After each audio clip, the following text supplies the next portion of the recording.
Hello friends, welcome back again. I hope you all are doing good. In this video we will learn how can we sign in or register with the eBay app. So let's get started. Once you open the eBay app, you will get this page.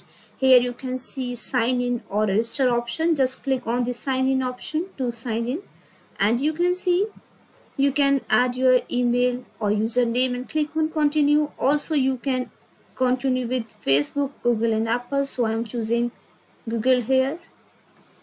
I need to choose an account after that, and please wait for a few seconds. Here you can see you can add your first and last name here and click on the register after checking your email.